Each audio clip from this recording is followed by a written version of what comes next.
So I'll give you an example. I'm sure that you would agree that the most extreme example of a Christian state would be a Crusader state, right? Right, yeah. Are you aware that when Christians liberated the Holy Land during the Crusades, we allowed Muslim populations to continue inside of our kingdoms? Did they survive and thrive, or did they just survive? They survived. I can't say whether they thrived or not because, well, the point is, in fact, I can't say whether they thrived or not because those states were eventually conquered themselves. There's nothing about what I'm saying that would say that there's no room for Sikhs, or no room for Jews, or no room for Muslims. Everything that I've argued is saying that we should deal with Islamists. Islamists, incidentally, who I'm sure you know, have no problem attacking Sikhs as much as they attack Christians, right? So let's not get it mixed up. I'm not saying, well, I'm a white guy, we need to beat out all the Asians. I'm saying that the secular states around the world are not dealing with Islamists. When you say Islamists, just to confirm, that's like more the extreme side of... I'm talking about Islamists, the one who want to force Islam on me and you. They're going to turn me into a dhimmi, and they're going to say to you that you either become a Christian, a Jew, a Muslim, or we kill you. Okay. Yeah, you don't even get to be a dhimmi. Yeah. We had that in India as well. Yeah. I know, the Sikhs had to fight hard. Yeah, we did. Yeah, you did. And they tried to wipe you out, didn't they? Did you all hear that? Right? The point is, the secular state is cowering to these Islamist thugs. We see it in the park, in microcosm. They've tried to kill people in this park. They steal from people in this park. They harass people in this park. The police never do anything. Right? If it can happen here, it can happen out there. And here it happens because Muslims are the majority. Right? So Sikhs need to get wise. Like the Christians need to get wise. The secular liberal state is failing. What you need is a muscular Christian state that will take on the Islamists. I've got no problem with a Sikh being here. I've got no problem with a Muslim being here. I've got no problem with a Jew being here. But I do have a problem with Islamists. Because they have a problem with you, and because they have a problem with me. And the scriptures teach me that I should love you like I love myself. And because I as a Christian don't want to be bullied for my faith, I don't want you as a Sikh to be bullied for yours. And so I want to pass laws that are going to protect you because they will also protect me. And that's how Christianity works legally. Does that make sense? Yeah. Okay. Yeah. So now let me ask you a question. Obviously, as a Christian, I don't accept Sikhism, right? Ideologically, from a religious perspective, I don't accept Sikhism. Got no problem with you being here. That's fine. So we got that question out of the way. But from a worldview perspective, like, what convinces you that Sikhism is true and that... I'm not going to say that Christianity is false, because if I understand correctly, Sikhs believe everyone's got their own path to God. That's right, yeah. So we believe, like, it's a bit like if you describe an elephant. Yeah. Christians might describe the trunk, say it's beautiful. Sikhs might be talking about the body, it's majestic. Yeah. We're essentially describing the same thing. So we don't believe there's one path to God. Yeah. We believe we're the best path to God because we're one of the new religions as well. So okay. Yep. So your question was, what is our worldview? So my question was, why do you believe Sikhism is true, and therefore like a superior revelation to Christianity? Well, you know, I grew up in quite a Christian society in terms of schools, etc. Yeah. But my household was mainly Hindu and Sikh. Right. So it was just research, really. I've kind of looked into the lives of our gurus. So we had 10 gurus, as you're probably aware. Yeah. And it was inspirational to me. And the more I looked into it, the more I read about it, the more I was, I guess, spiritually inclined that way. You know, I looked at other religions, I looked at Christianity. Yeah. You know, I even went to, like, you know, every Christmas we sang with the Christians. You know. Yeah. So you know, my family, no one in my family ever had a problem with that. So I sang with most of my friends are Muslims. So you know, I go to a mosque with someone guys. You know, I sit with them. There's no problem with any of that. Yeah. But the spiritual side of it, like for example, when I first went to see the Golden Temple, and I walked down those steps and you could hear the prayers. Yeah. There's this vibration that struck me. Yeah. That made me think, there's nothing like this. Yeah. And I've never felt it anywhere else. And I've been to churches, Yeah. and I have felt those vibrations, but what I felt in a Golden Temple was undescribable for me. Yeah. And I thought this is just. So let me come back to that, because It's more spiritual, basically. Yeah, because you made a statement. You said that the way that all religions lead to God Yeah. is like, you know, if we had a big elephant, Yeah. and one person was, and blind people were feeling the leg, yeah. and another person would feel the tail, Describe the another, same things. and they'd all describe different things, but they're actually describing the same thing. Right?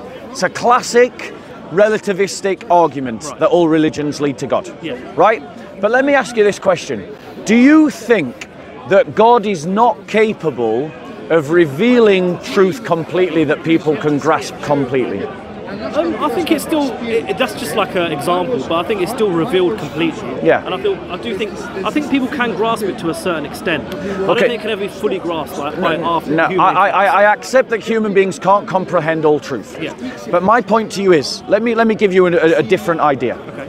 That in the person of Jesus Christ, Yeah. insofar as it was possible for any human being to embody exactly an image of God, the Father, Jesus Christ does that. That when when the apostles encountered Jesus Christ, spoke with Jesus Christ, it was literally like encountering God the Father and speaking with God the Father. So they had a full revelation. So they saw the whole picture, the whole elephant, as it were. Right? And what I'm saying is, if you're saying as Sikhs do, because this is a normal Sikh argument, isn't it? Right? I'm not sure. Okay. Yeah, okay. It is in my experience, but maybe I'm wrong. Maybe that's just the ones that I've spoke to, and I'm happy to be corrected if someone wants to.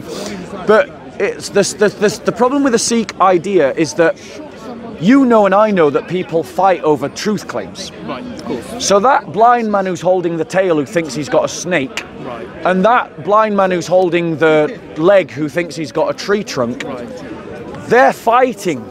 Because if your idea is true, God has not revealed truth sufficiently so that people can find truth. And so they fight.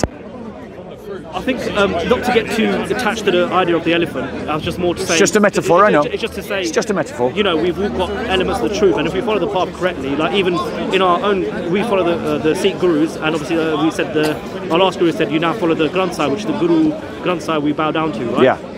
So essentially what we believe is that those words are the words of God. So we believe our gurus were, as if the ocean was God, our guru was like a wave that comes and goes. So they're like a form of God. So same way you see them is the same way we see our gurus, right? So we see them as their words spoken are the words of God. Yeah. So when it comes to being a Muslim or being a Christian, or there's mentions of that in our Granth Sahib that says, look, you know, to get to the path, there are paths, there are elements of truth. Yeah. That's why people do kind of say, look, there's parts of. Does Sikhism claim to be a fuller, richer, deeper, broader embodiment of the truth? I don't know if that's what they claim to be, but that is what we see it as. Right. Yeah. But if you see it as that way, isn't it then incumbent upon you to invite everyone to a better truth than the one that they have? Yeah. And so do Sikhs invite Christians to become Sikhs? We do. So what reason would you give me for being a Sikh? Well, I would say it's one of those religions where, you know, you can't really kind of sit here and say that this is what you need to do. It's more of a pathway to follow, and if you do what the doctor prescribes, then you can attain something that's beyond anything you've ever experienced before. So it's always more of the experience. So as a Sikh, our goal is to, we believe in reincarnation. Yeah. So our goal is to beat the cycle of reincarnation, the birth and death. Yeah. So the way we do that is become one with God. Yeah. To become one with God is to meditate on His name. Yeah. So I would say as a Christian, obviously you're quite strong in your faith. I've seen quite a lot of your videos. Yeah. You're quite strong in your faith. It'd be quite difficult for me to approach and say, look, this is another. I would invite you to come to a good one where we. I'd love to. Where we'll go. Will you come to church with me? Of course, I told you I've been to church. We've sung Sunday prayers. I still remember most of them. Let me, because the thing is, you referenced spiritual experiences twice in your argument. Yes. One, when you went to the Golden Temple, Yes. and two, that you said that you, meditating on yeah, God. yeah, but you were saying that when anyone does that, they're going to have a better experience. Not a better experience. They'll have an experience that for me is Yeah. unmatched for me personally. Right. It's a personal experience. So my first point to you is that a subjective argument like that is not a reason Yeah. for invitation to another religion. Of course. Right? Yeah. You know, like the first Tsar of Russia, Yeah. when he did, you know, when he conquered Kiev, he sent out emissaries around to look at all the world's religions to report about which religion that he should have for his empire. And he sent out, and it came back with reports about Islam, reports about Judaism, reports about Christianity, reports about paganism. And the thing that made him convert to Christianity is that the emissary that went to Constantinople, that went to the Hagia Sophia, came back and he said that the Christians worship, and in their worship it is as if heaven has been brought to earth. And I would like you to come and experience an orthodox act of worship, because I believe that you will encounter. But it's not also subjective. Well, yes, but for the reason why I offer it to you is because obviously subjectivity speaks to you. It does, yeah. Right? But as an objective reason, why I would say actually, rather than continue in the Sikh way, that actually you should follow the way of Christ, is that if we understand that God wants to reveal truth, it makes sense to us that God would reveal complete truth. Yeah, and we believe He does. But He wouldn't reveal competing truths. And if your understanding of world religions is correct, then the God that you believe in has revealed competing truths. So, perfect example. Islam teaches that Christ was not crucified, God is not a trinity, Jesus didn't rise from the dead, and that the Injil, the gospel, has been lost. Our holy book prescribes to the Muslim the best way to become a Muslim. Right, one second. It might not be necessarily, because in our religion it says we don't believe in any of the other books. Yes. To say, you know, Ram, Rahim, Quran is like a. You don't believe in them. However someone might talk about them, we can't believe them. We believe in what our Guru told us. Right. So my point to you is. So it's heavily influenced by the Guru. But did your Guru, right? The book is also called Guru Granth Sahib. Yeah. I just wanted to make sure that. So isn't there also Guru called Guru Nanak? Guru Nanak was the originator of Sikhs. There we go. Yeah. That's why I was getting it confused. So it's Guru Granth Sahib is the Guru book. Granth Sahib Ji is the book. Forgive me if I mispronounce it. And Guru Nanak was the first Guru. Guru. So my point to you, my argument to you is that if your God has been active all through history revealing these different religions, then what he has done, I would accuse your God of making a horrible joke on humanity, because he set one religion up against another to oppose one another. Christianity. What makes you think he did that, and that didn't just end up happening because of man's ego? Right. So you would have to show to me evidence for me to believe that Islam originally taught that Christ was crucified, that he did resurrect, and that God really is a Trinity, and that some later Muslims changed the Quran to say something different. I don't know as much about Islam to have that argument, but... Right, but you say, for instance, that you don't believe in my religion for the same reason you don't believe in Islam. Yeah. So now you would have to provide... Buddhism, yes, absolutely, I get it. So now you would have to provide to me evidence that my Bible is untrustworthy. Okay. Because if you can't provide for me evidence that my Bible is untrustworthy, but I have evidence that my Bible is trustworthy, then what I have is an evidential argument that says that your claims about my book are wrong, and if your gurus are making false claims, what does that mean about your gurus? So I would like you to answer that. What does it, if capital letters, underlined, in italics, emboldened, if your gurus are making false claims about Christianity... So you're saying other one's wrong or the other's right? Yes. One's right, the other's wrong. Yes. Okay. So, I mean, it's hard for me to... I'm not here to put down any other religions. I will not take it personally offensive. We're not trying to say that, but we believe... You're not an Islamist, I'm not an Islamist. I'm not, no. This is a nice conversation. But also, I'm not like a hardcore, this is what we believe. Right. So we do believe, like, under the Maharaja Ranjit Singh, you might have heard of him. Yeah. He was one of the Maharajas. Under him, Christianity, Islam, it all flourished because, we believe in bringing everyone with us. We don't believe in just, we go and you guys, you all go to hell.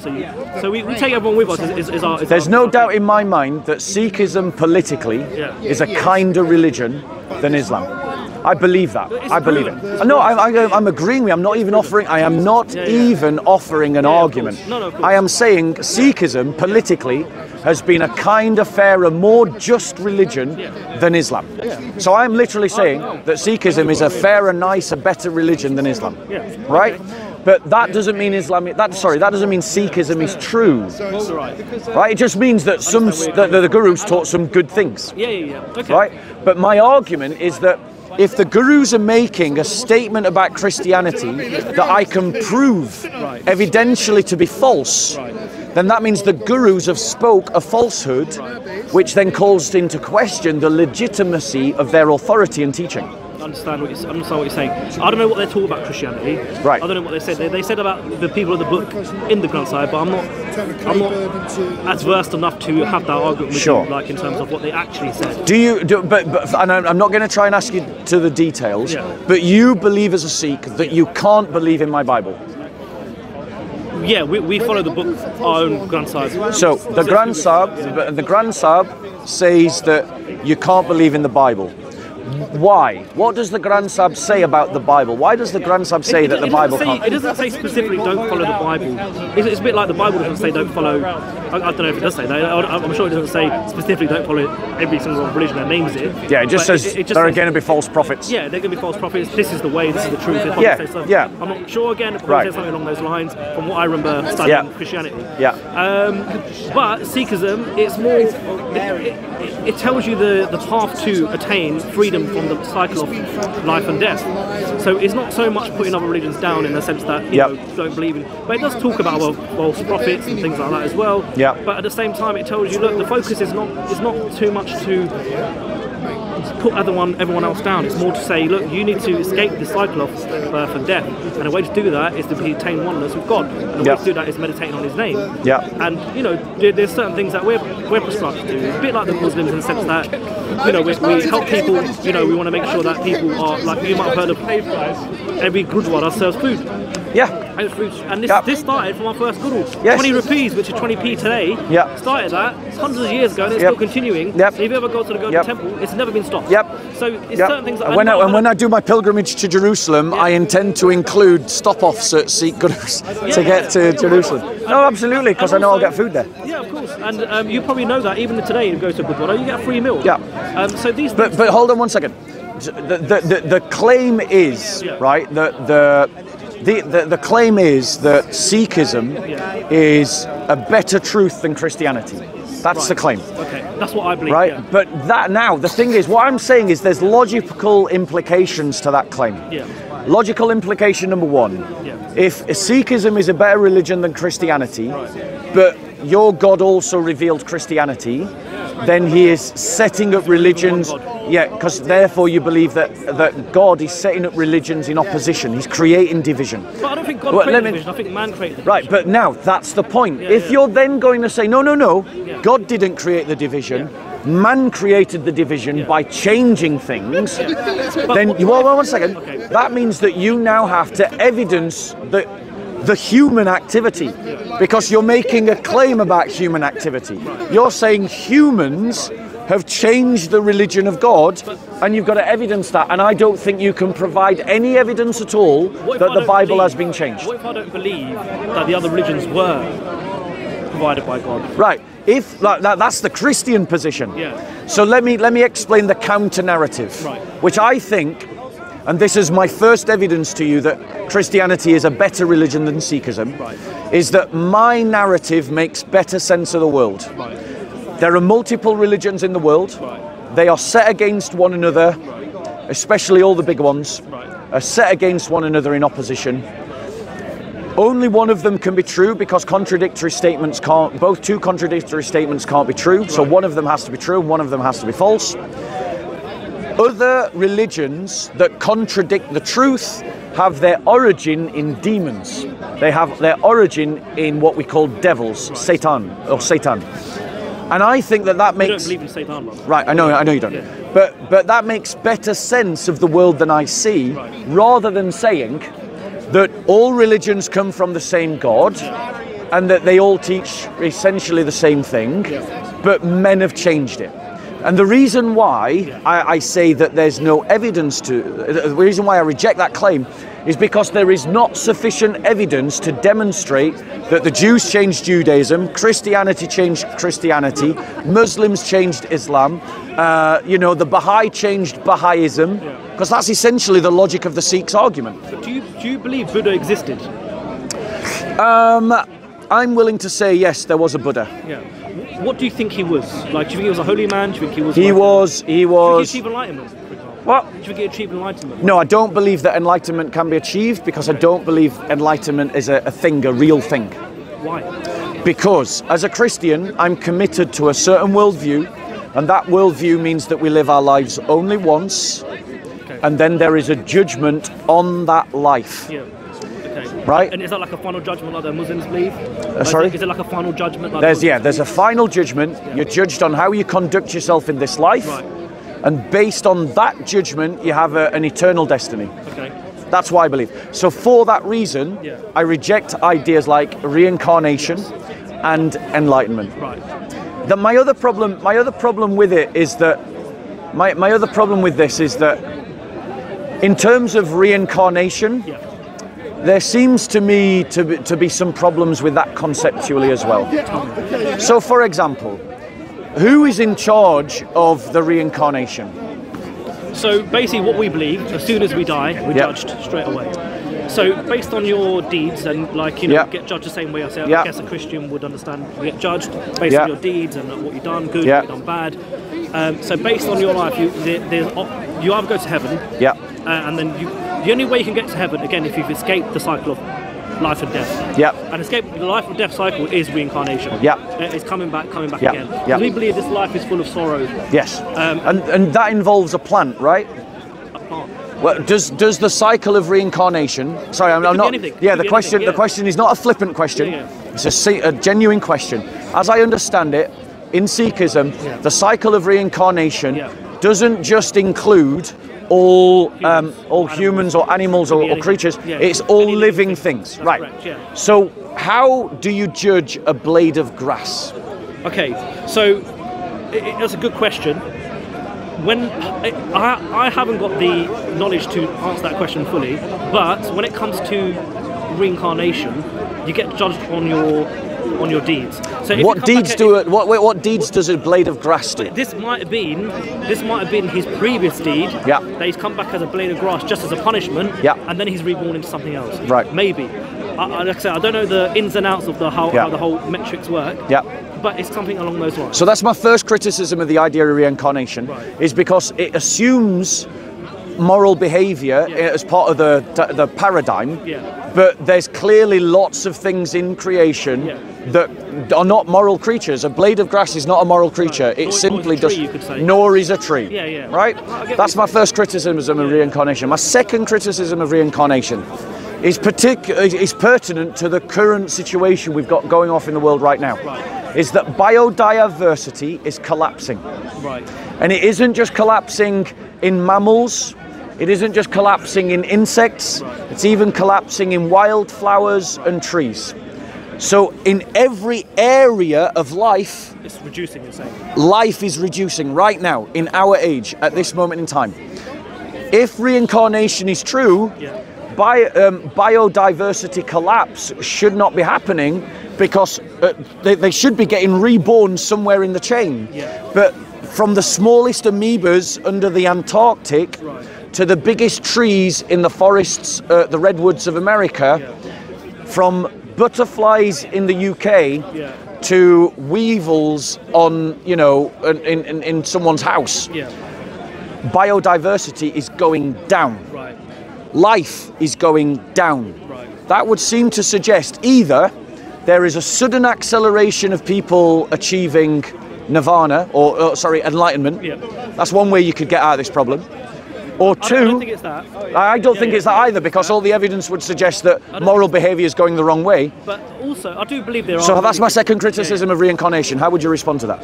So I would say, that's a very good point. Like I said, I don't know the ins and outs of how it all works. I mean, if you're saying everything's reducing again, I don't know. But check it out. I do agree that there is certain elements of the world that is decreasing. Let me just say, if you go away and you research this, and you find actually, okay, Bobby's telling the truth, biodiversity is collapsing. Right. How does biodiversity collapse sit with the idea of reincarnation?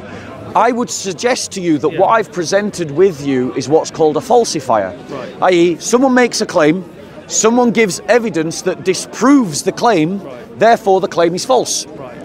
So you've produced a claim, the idea of reincarnation. Right. I believe I've produced a falsifier, evidence that disproves reincarnation, biodiversity collapse.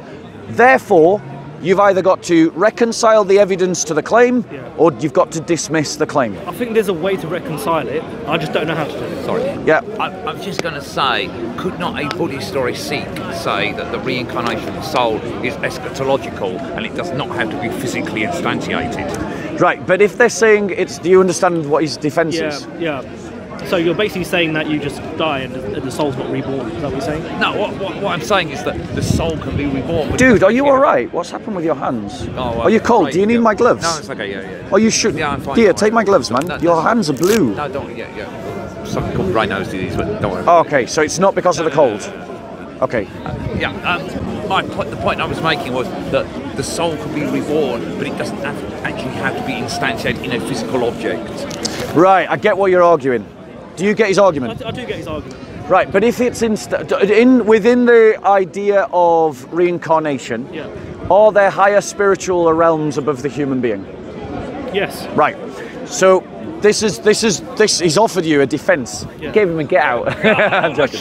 No. I'm glad he did, because it's worth it. He actually he's given you a really good get out. Yeah. So his argument is that these souls are being instantiated, but they're being instantiated in non-physical bodies. Yeah.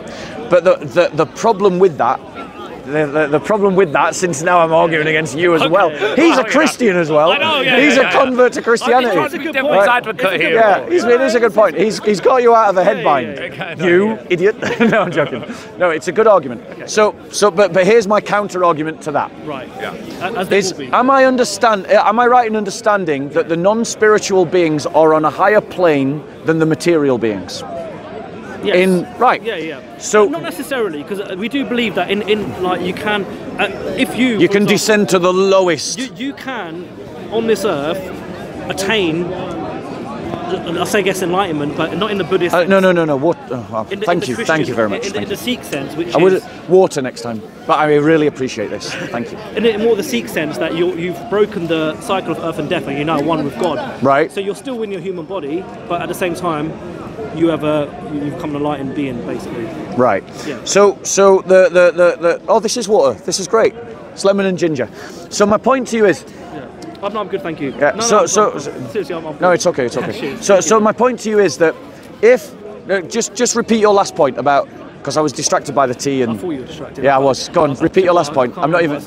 Right. So let's go back to this, because if we're seeing. This is what I said. So I said basically we believe, because you said, do you believe that there's a higher plane than the human? Yes. And I said I do believe that, but we also believe that you can achieve enlightenment within the human body. Right. Hold on 1 second. Right. 1 second. If people are achieving enlightenment, because here's the counter argument to what you're saying, is we're seeing biodiversity collapse in the world today. Right. That must mean one of two things, and this criticism works to both arguments, that either there is a sudden and rapid increase of living souls achieving enlightenment, escaping the cycle of rebirth, hence biodiversity collapse, or, to use your example, that there is an increase of people achieving enlightenment within the human body, but that would not account for biodiversity collapse. No, it wouldn't. But the point is, one second. Sorry, go on. But the point of biodiversity collapse is that the slug and the blade of grass is at the lower end of the chain, right? What chain? So if you're a slug you we are. believe being reborn as a human Yeah. is like winning the lottery. Right, exactly, exactly. Yeah. So my point is, if there's biodiversity collapse, at the rate of biodiversity collapse, we should see an increase in human population. But the rate of biodiversity collapse is outstripping the rate of increase in human population. And this is what I mean, it's an evidence falsifier of the idea of reincarnation. Increase if people aren't being reborn as humans. Right. So that would mean that you would have to then argue that there is an increase in human beings achieving enlightenment. But it's not. Or getting to the next level up. Yeah, but they might not be doing that. That's what I'm saying. So if they're just being reborn, anything. Yes. So this could be an ant, for right. example, or it could be. So they've achieved enlightenment, but now they come. They haven't. These people that haven't. Yeah. The ones that haven't, because the ones that have, we said, are very, very small percentage. Right, but the pyramid, you're not getting out of the pyramid problem. What's the pyramid? The pyramid problem is that biodiversity is collapsing. Right. If a universe was truly governed by reincarnation, right. As biodiversity collapse at its lower echelons, right. We should see an increase in biodiversity at the upper echelons. Right. So the pyramid that is shrinking at the bottom should be expanding at the top. Right. But we're not seeing that. What we're seeing is the biodiversity is collapsing at the bottom, right. And it is not expanding anywhere in the middle or the top. And we're literally getting to a point where biodiversity is a straight tree blocked down. Yeah. Just in now, contradiction to your point, sorry, just because biodiversity itself is going down, that doesn't mean that there isn't more stuff. Think about like all of the mass production of chickens and things. If you count these as living beings, we're mass producing these. Even when you factor that in, biodiversity is collapsing. Even when you factor that in, biodiversity is collapsing. What about, I mean, you mentioned that it could be something like a... Right, there's a massive explosion in jellyfish right now. Okay. Because we're creating an environment in our oceans in which it's become inhospitable to the grand biodiversity of the past. But jellyfish are doing well. But even when you factor in the explosion in jellyfish, biodiversity is still collapsing. And my point is that's a falsifier of reincarnation. Right. Now, by contrast, as a Christian, now let's look at the same argument from the perspective of a Christian.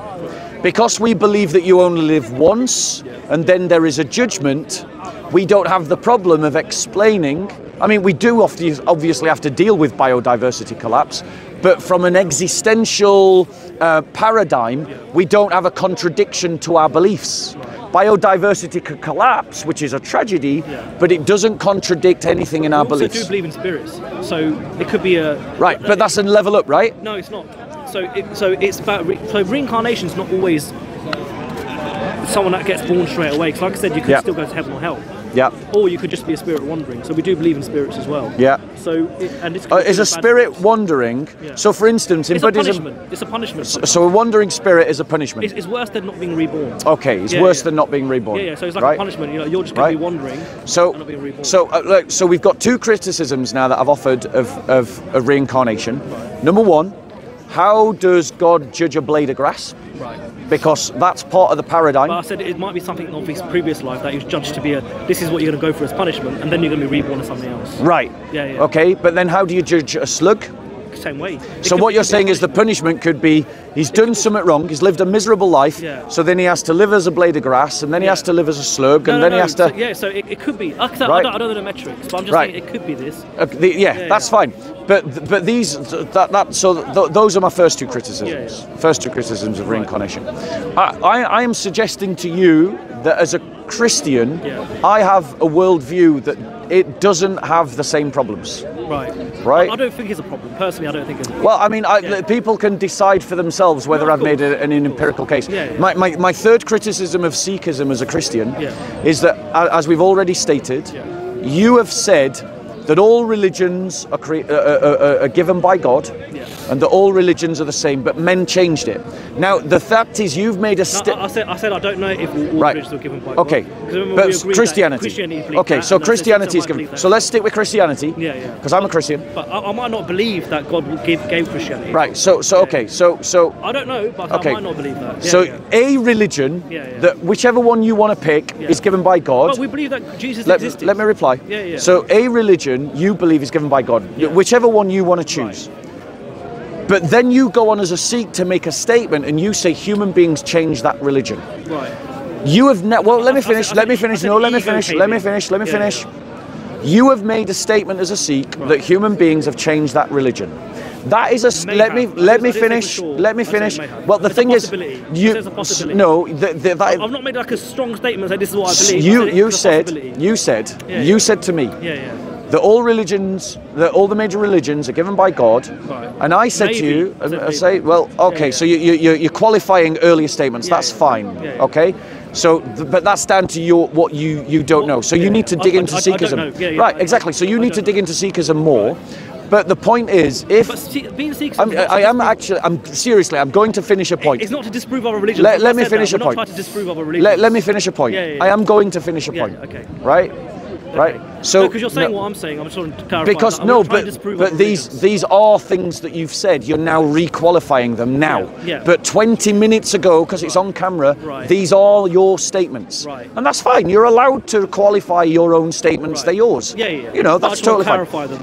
But the point is, if Sikhs believe that the God of Sikhism gave all the world's religions, right, or some of the world's religions, and then men came along and changed them, then it requires Sikhs to, because you've made a statement now about human behaviour, you've got to now evidence the human behaviour. I'm not making any statement about your God, but you've got to evidence, when you make a statement about human behaviour, you've got to evidence the human behaviour statement. Okay. And there is no evidence that you can give me that my religion has been changed.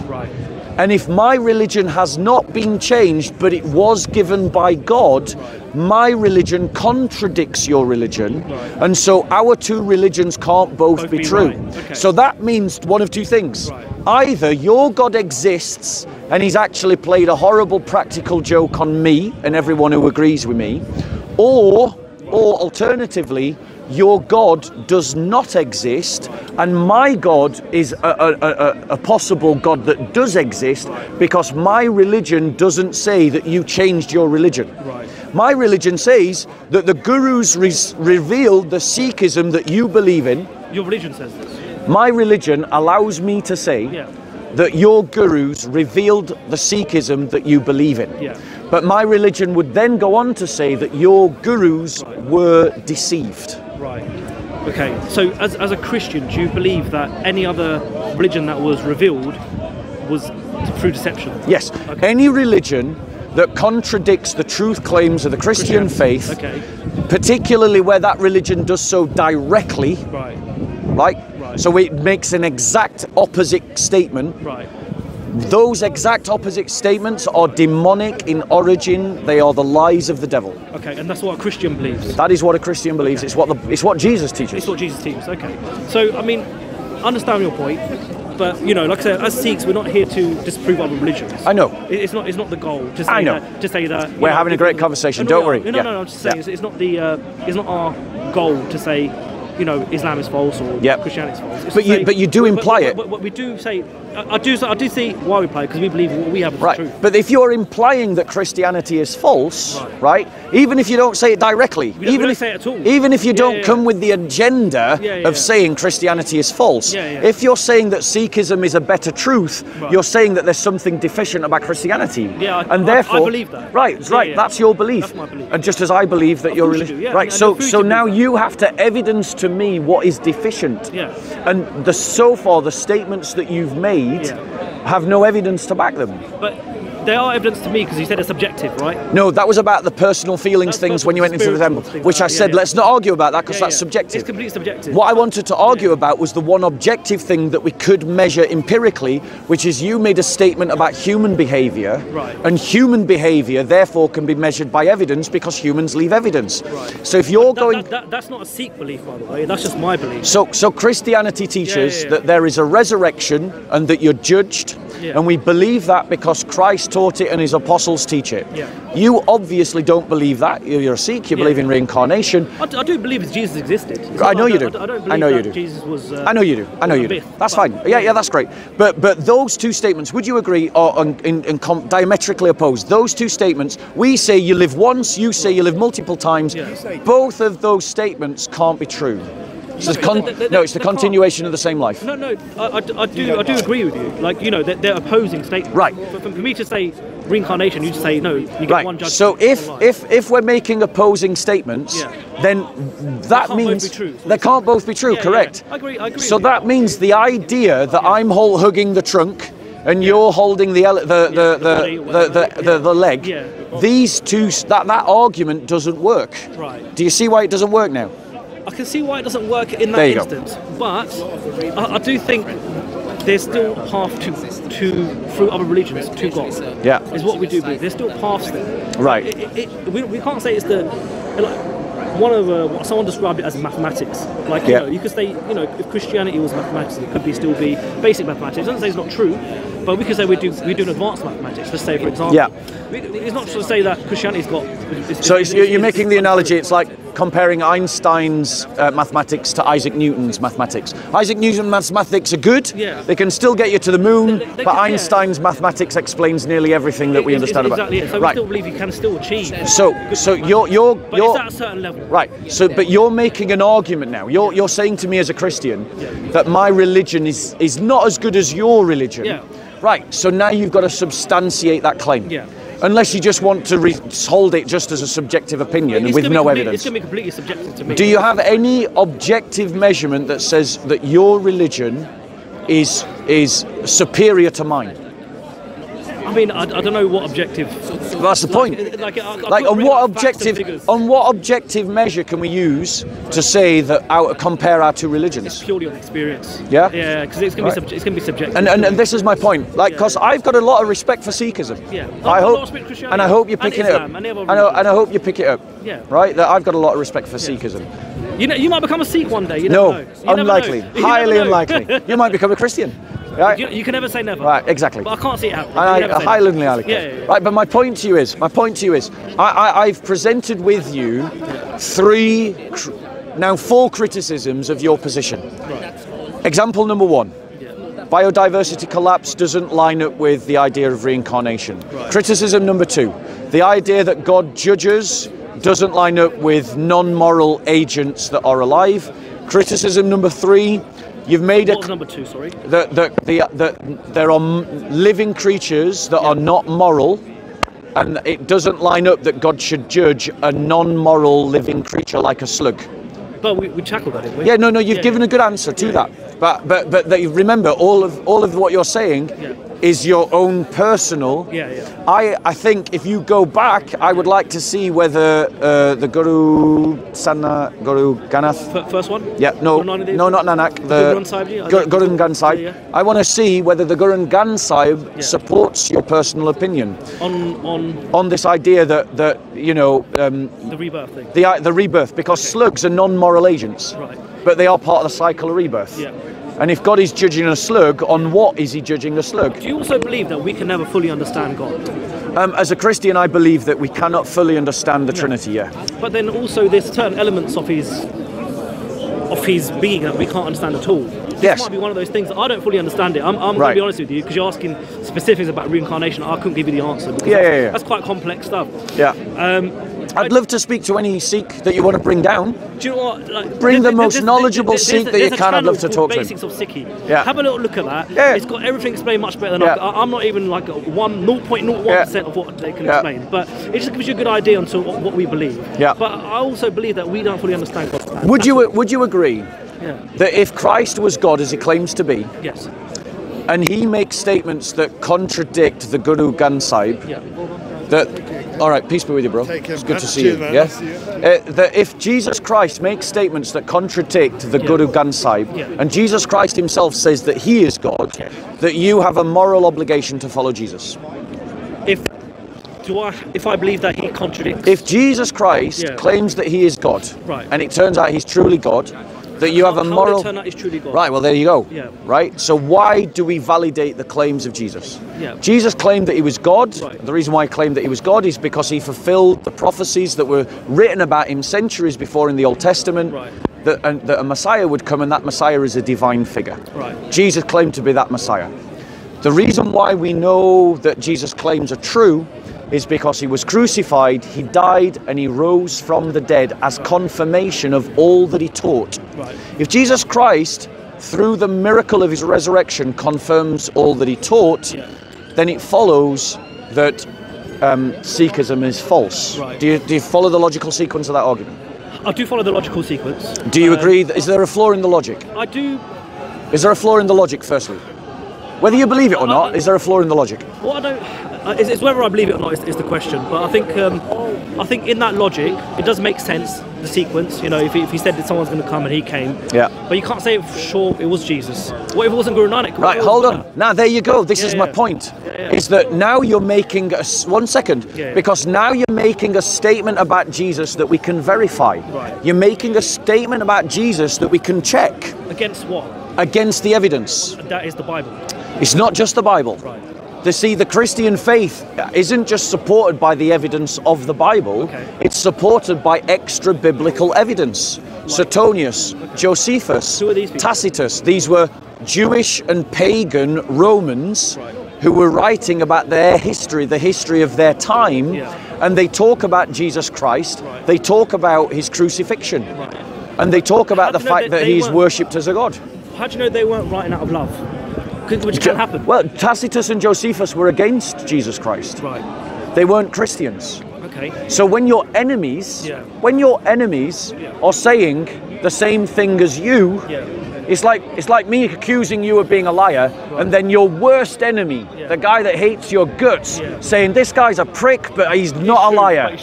But he's not a liar. He's lots of things. He's an asshole, but he ain't a liar. I get that. That would be a good argument to believe. Okay, you're a truth teller. Right. Right. Okay. So that's what's happening. Is that there is extra biblical evidence that supports the claims that we find in the Bible. Is there any other evidence like that for other messiahs? Like, for example, someone might wrote something about Moses, or wrote something about Abraham, and his haters, let's say, wrote some great stuff about him who like, well, you know, you expect it. And some people might think, okay, well, Jews might think, well, we got something like this over here. I mean, all of those examples are bad examples because I believe in Abraham and I believe in Moses. Okay, let's say Muhammad, or let's right, say... exactly. Let's look at Muhammad. Let's say, do you know what, let's say, because I don't know much about Islam. Okay. Let's say our gurus. Okay, let's use your gurus, right? Let's say Guru Gobind Singh Ji Okay. Maharaj, our 10th Guru. Right, so if there is extra Sikh evidence, i.e. evidence written by non-Sikhs, right, about the Guru, right, then what we would do is we would examine those claims. As a historian, I'd be willing to examine those claims,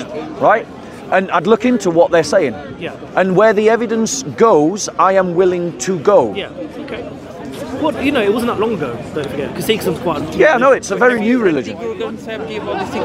No, I've not read the Guru Granth Sahib, and if you've got it, I'd love to have a copy so I can read it. No, but it's not a small copy, it's a big book, you can download on your phone as well. Right, it's not something you can hand out then. Right, fair enough. There's a reason why we don't also hand I know you have these large books in the... He's a living guru. We don't want to just hand it out. We can't carry in a backpack. Are you a Sikh as well? Oh, okay, right. Okay. Right. So, because we believe, because for us, like, don't forget, our Guru Granth Sahib Ji Maharaj is a embodiment of actual Guru. Yes. So us handing out is almost... That's fine. Okay, no, that's fine, totally. All right, okay, that's fine, totally, I accept that. So, my point to you is that I'm willing to go with the evidence. My question to you is, are you willing to go with the evidence? Right. So, I'm asking you to do an examination based on evidence about the claims of Christianity. One of the key people in the Christian religion was Paul. I don't know if you know much about Paul, but Paul started off as an enemy of the Christians. What was Paul? A Jew? Paul was a Jew, but all the first Christians were Jews. And Paul was persecuting Christians.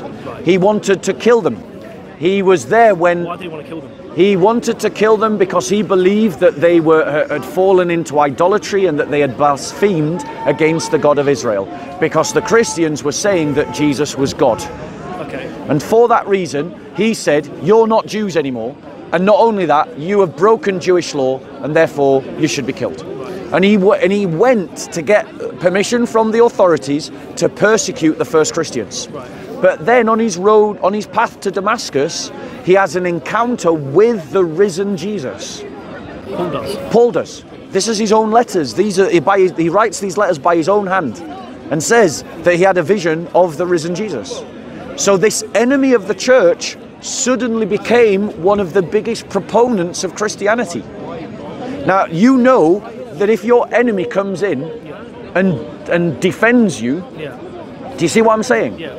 So a person that was an enemy of the church, because of their belief in the risen Jesus, becomes a believer in the risen Jesus, because he had a vision of the risen Jesus. So there is evidence. Okay? Now, I'm willing to go wherever the evidence leads me about the gurus. I'm inviting you to go wherever the evidence leads you about Jesus. But here's the thing, and this is my last comment, I'll let you reply. In your religion, if there is truth in my religion, then you just go, hey, there's some truth in your religion. Right? Yeah, I believe there is. Yeah, I know you do. I know you do. Right? But there's no greater consequence than that. So I can continue to be a Christian with no greater consequence. Right? Because I'm not obliged to become a Sikh. I can continue. I can find salvation as a Christian. I think what Sikhs are. We can say, look, yes, you know, there's truth in what you're saying. Yep. But what we believe is that, like I said, maths, the ultimate truth. Yeah. So one thing you need to understand, Sikhism, they never ask you to convert to Sikhism. I know. I know that. I know that. Because we want you, Sikhism, whenever the gurus went somewhere, even the first Guru Nanak Dev Ji, he went to Makkah. Yep. Yeah, where the Muslims are main Makkah is. He went there. Yep. And that time, when they didn't let the Guru go near to the Makkah, they said, you're non-Muslim, so you can't go there. He said, that's fine. He was sleeping on a place, his feet was against the Makkah. That's the written, and there's a proof as well, because it was written by Muslim scholars as well, that this is actually happened. It was a true event. So they picked up his feet and they threw him to the other side. And the same time, there was an earthquake in Makkah. It happened, I think, 2 or 3 times. I don't really remember. So that time, all Muslims who were there, they started going to him. Is a God came on the earth. So he said, don't believe in me, believe what you actually believe. Be a true Muslim, not a pretending one. So let me come back to you, because the next point that I want to make to you is this. If I continue as a Christian, right, which is allowed within Sikhism, I still have the chance of salvation. Yes. Right. If you follow Christianity. Let me finish. Let me finish. Right. But if my religion is true and you continue as Sikhs, you're going to lose your souls. Now, have you heard of, who was it? I forget, who was it? Somebody came up with a wager, a philosophical wager, when he was arguing with the atheists. I forget his name. Someone will put it in the comment section. Pascal's wager. Thank you so much.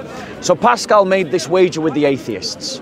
He said, if you're right, then the Christian dies just like everybody else, and there's no consequence. If the Christians are right, and you die as an atheist, there is eternal consequence. So I'm going to present to you Pascal's wager. According to you, if I continue as a Christian, there is no consequence so long as I follow Christianity faithfully. But if I'm right, and you continue as a Sikh, there is an eternal consequence for your soul. So it is safer for you. But that's just your belief. Right, if as a Sikh you became a Christian, do you lose your salvation? Well, like I said, it doesn't fulfill my desire, which is to escape the cycle of birth and death. One second. You said that if I followed Christianity faithfully, I can achieve salvation. That means I escape the cycle of birth and rebirth. Do you know what? It's complex. So I don't know the exact writings on this. Maybe he does. But what Sikhism doesn't want, like for example, if we pull you from your religion and convert you into Sikhism, then that might have loads of social and personal issues with you. Right? So rather than going down that route, we say, look, Bob, there's a way for you to follow Christianity. Follow it the way that the gurus prescribed. I don't know how they prescribed it, but let's just say they prescribe it a certain way. And then yes, you will receive your salvation. However, Sikh is always here to support you if you do want to go join us. Right, so let me ask you this question. Because it's the ultimate way for us. Let me ask you this question, serious question. Could you become a Christian and still achieve escape from the cycle of birth and rebirth? Why not? Because Christianity doesn't believe that. Right. Christianity doesn't believe in a cycle of birth. So, but you're saying to me that if I follow Christianity, I can escape. So how is it I can follow it, but you can't? Because it's about your belief. Because you might not ever. So what you're saying is, as a Christian, I would need to adopt the idea of. I'm just saying that. Well, that's the logical consequence of your statement. But that might not be what achieves salvation for you. I'm just saying. Okay. That one aspect of a religion. Yeah. Because don't forget, when you talk about Sikhism, you can't sort of break it into little bits like that's. Overall, is to become one with God. So my question is, and we have that concept. It's called theosis. In the Christian faith, we have this concept called theosis, which is that you become filled with the divine energy. Yes. And you become like God on earth. Yeah.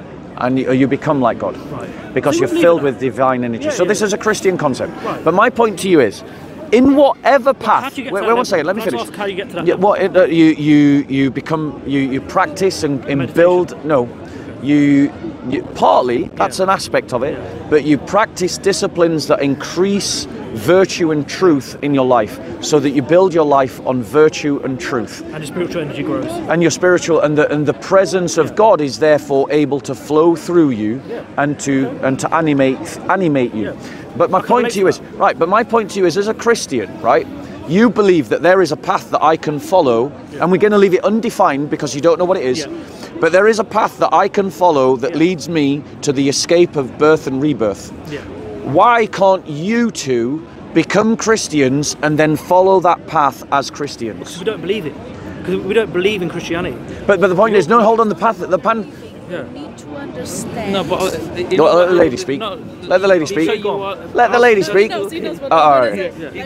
So who's speaking then? No. What Bob is trying to say is, you need to understand Christianity. You need to try to walk the path. Amen.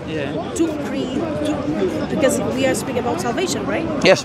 So salvation in Sikhism is the 10 rules, as explained to you and to you, what is the right path. Yeah. If you achieve the right path, then I do believe in, as a Christian, that you Sikh are saved. Because your rules. Do you mean the right path through Christianity?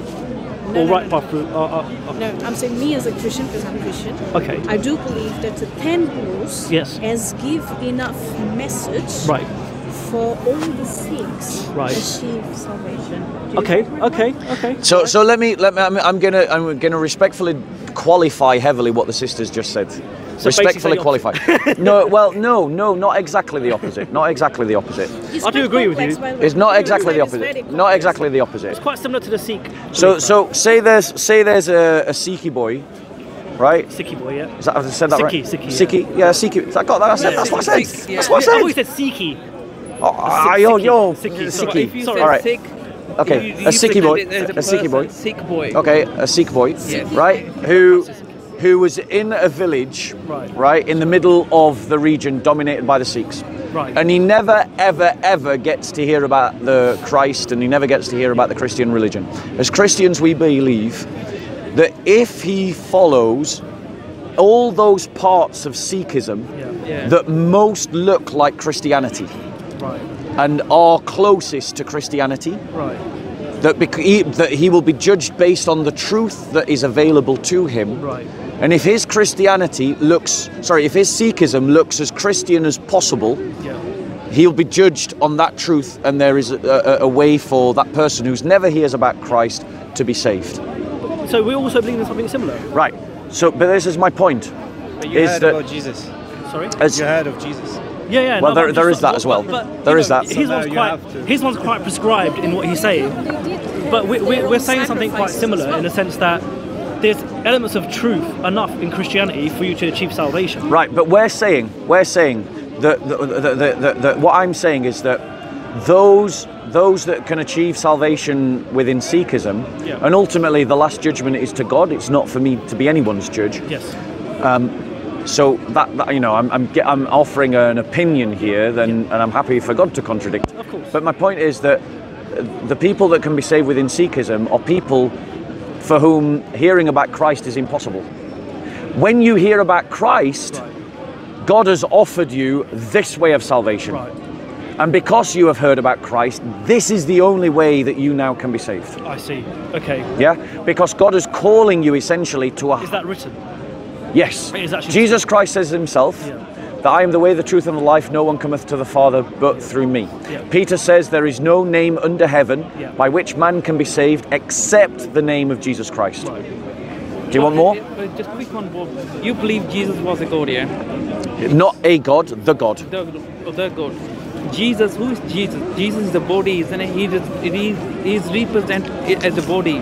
Right, so Yeah. to answer that question precisely, and I'm going to be very precise, I believe that Jesus Christ is Yeah. fully God and fully man, Okay. united in Yeah, his that's person. On this earth he came as a human. Yes. His name was Jesus.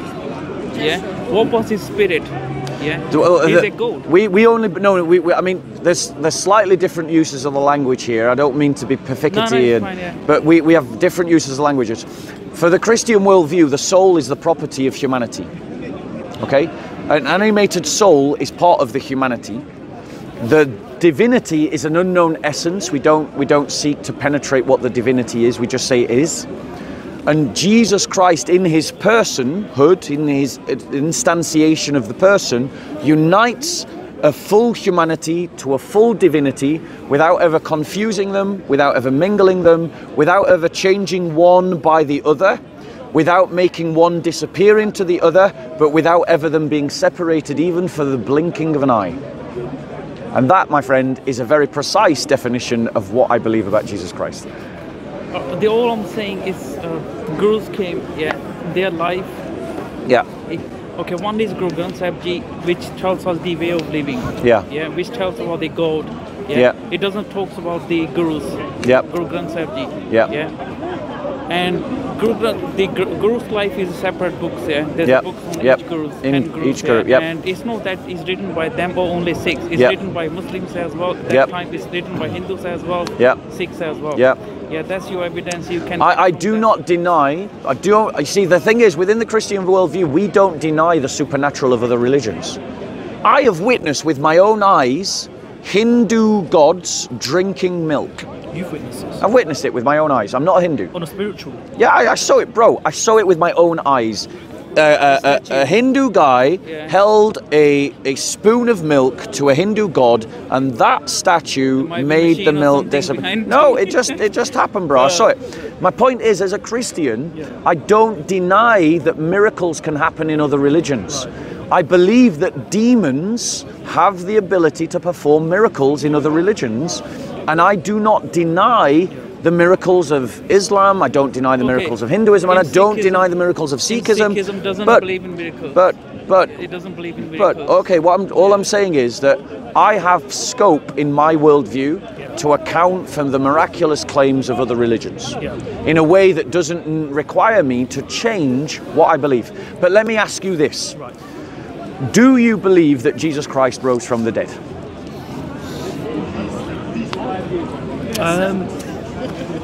Boom! No, it could be. Yeah, why not? Yeah. Right. I mean, I don't understand. I don't see why I wouldn't believe that. Yeah. Okay. Yeah. Now, why would you believe that Jesus Christ rose from the dead? No, if he was a prophet. I believe yeah. he was capable. I Yeah, do he believe was he. I capable do of believe doing he it, was. He was enlightened. Right. So I reckon he's capable of doing that. So if Jesus Christ rises from the dead, and the only way we know about that is because the church taught it. Yeah. The only way you know about it is because we told you. Yeah. And the only way you know about it is because it's written in our Bible. Yeah. Right? That resurrection is confirmation of what Jesus said. And Jesus said that no one goes to the Father, i.e. there's no enlightenment, but no one goes to God the Father except through him. Right? Do you see that if you believe in the resurrection from the authority and the source of the church and the Bible, then you don't have grounds, and I would like to know what grounds you have to reject Christ's claim that there's no salvation outside of him. Because our guru said it. Right. So if our guru said that you know this is the way to attain salvation, then we're going to follow that. Just like you're going to follow Christ. But like I said, they might contradict. Exactly, they do. Yeah, they might contradict. But so that means one has to be real, one has to be... Well, exactly. One has to be right, one has to be wrong. But why? Why they can't be But both? why But can't then you this is the point. attain salvation through Jesus, But and we attain? Sikhism, Yeah. and you know that, Yeah. which is can be similar. Yeah.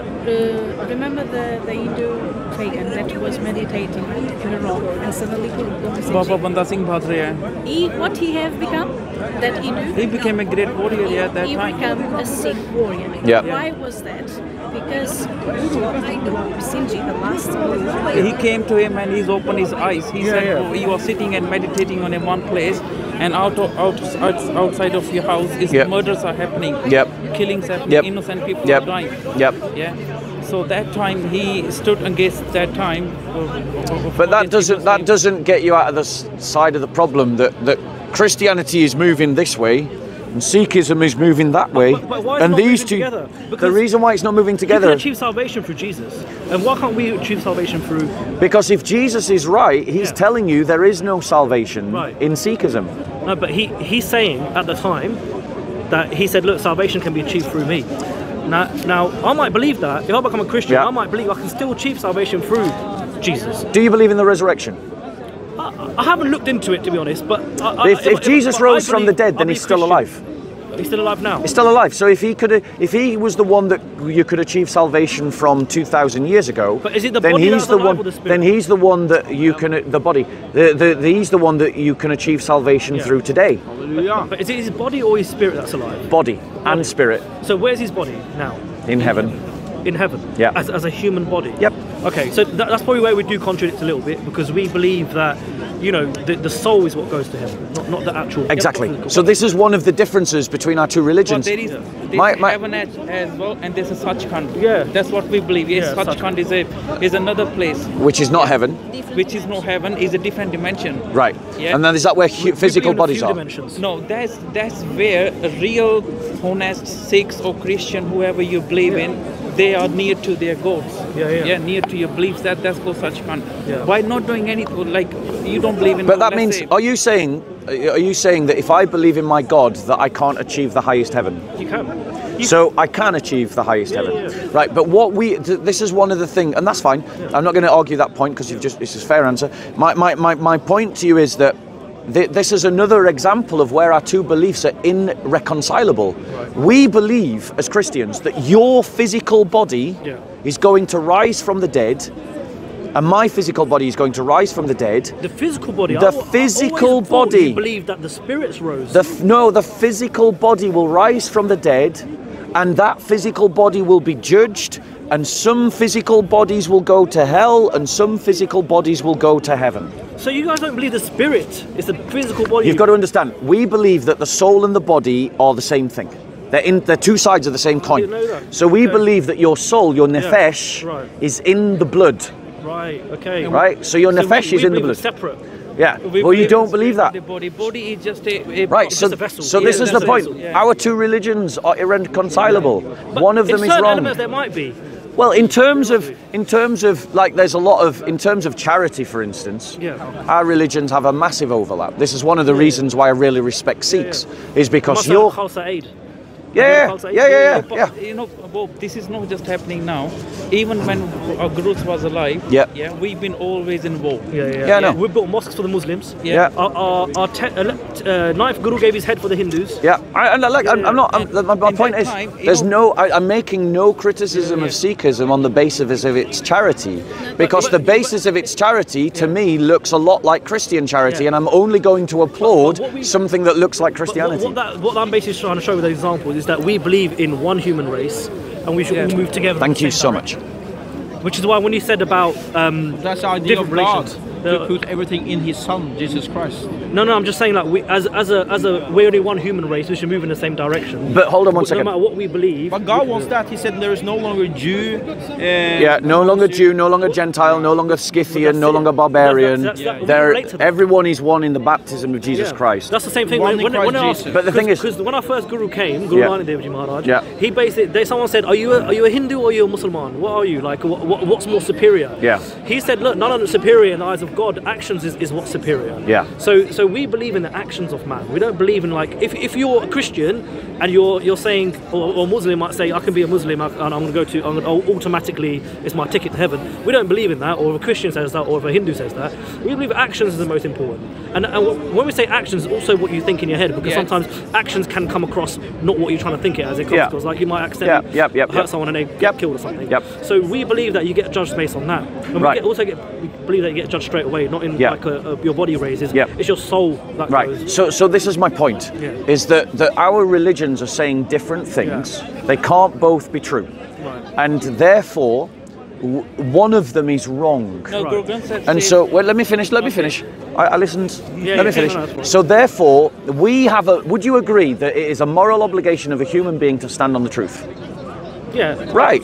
So if I am saying to you, if I am disputing the truth that you believe in, then you have a moral obligation to investigate if my claims are true. Oh yeah, that's fair. So on that note, I'd like to give you a gift. Okay. Yeah, I'd like to give you a Bible. Okay. Oh. I've got a Bible at home. Do you know something? I say I'm going to give you a gift, but I actually haven't come from my house, so I haven't got any Bibles with me. That's annoying. My Bible That's in my annoying. house is next to our Nine. Right. So my advice to you, is I think my sister's about to give you a Bible. No, I've got a Bible at home. It's fine. Have you got a Bible at home? Yeah, I've got a Bible. Have you got a Bible at home? Yeah. No, we haven't got. This is from back in the school days you get the red one. Okay. So these are for you then. These are for you. Ah, there you go. Gospel of John. Thank you. Gospel of Luke. Gospel of Mark. And Gospel of Matthew. Yeah, there you go. Christmas came early, right? My advice to you is you go away and read your Bible. You go away and read those Gospels. Write down your questions and let's talk again. I've had a really lovely time talking to you guys. You're both wonderful human beings, and I thank you, because this is what this talk should be about, not the kind of aggressive aggravation that we get from the Muslims every week. Still think about the resurrection. And I want you to remember, if I'm disputing your truth and there is a moral obligation to find the truth, then there's a moral obligation for you to investigate my dispute. I think you should maybe read Guru Granth Sahib Ji as well. You can download on your phone as well. Have a little look at the Guru's life. Well, I tell you what, I'm also happy to meet with you outside of this park. I'd love to come to a Sikh temple. You guys come with me to a church and let's. One thing in common that we have in common. Christianity and Sikhism is Islam. Well, yeah, we've both been persecuted by Muslims. Yeah, we've both been persecuted by Muslims. And this is the point. All those liberal do-gooders out there have no understanding of the history of the sufferings of the church or the sufferings of the Sikh people at the hands of the Muslims and at the hands of the Islamic caliphates. And you would do well to educate their ignorance. Anyway, it's lovely talking to you. Until next time, lovely talking to you as well. God bless. Take care.